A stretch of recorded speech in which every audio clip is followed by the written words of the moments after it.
Hi, I'm Dwight. I'm the Director of the Office of Performance Strategy and Budget, and I'm here to give you an update on Executive Constantine's proposed budget for 2021-2022. The executive presented his budget on Tuesday, September 22nd.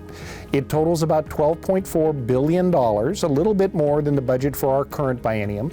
The general fund budget is about $1.9 billion, which is very similar to the current biennium. It was a very challenging budget for many of our funds, particularly because of the loss of sales tax revenue due to the COVID recession.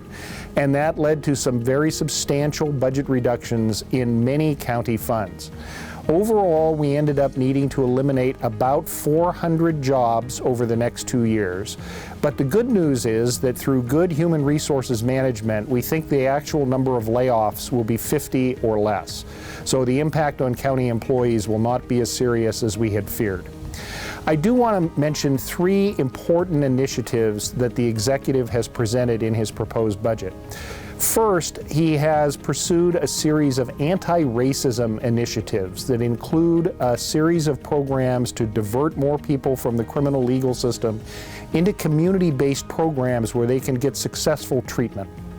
He has also proposed a series of initiatives to increase community engagement and community co-creation of programs in the county's budget and the county's operations. This was a feature of a presentation the county executive actually made about a week before he presented his budget. The second thing of note is the Health Through Housing initiative that is proposed as part of the budget.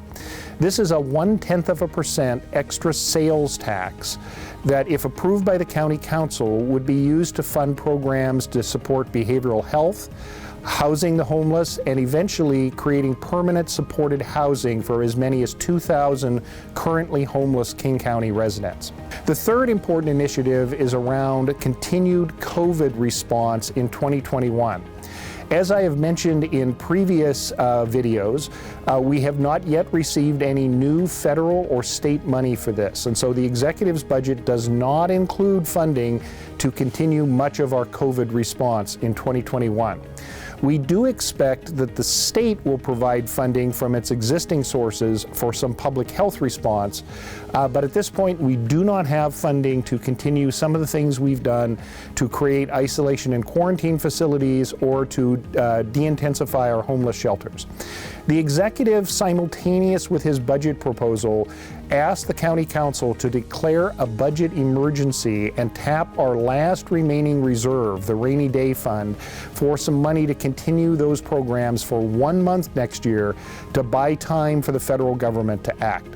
The next step in the budget process is for the County Council to do its deliberations of the budget, which will include extensive opportunities for the public to comment on the proposed budget. The County Council expects to adopt the budget on November 17th. I want to conclude by thanking everyone who has been involved with the county's budget process. This obviously involves hundreds of people across the entire government, and you've all done a fantastic job. Being able to do this remotely is amazing that we haven't had a single in-person meeting around the budget. So thanks to all of you for your hard work.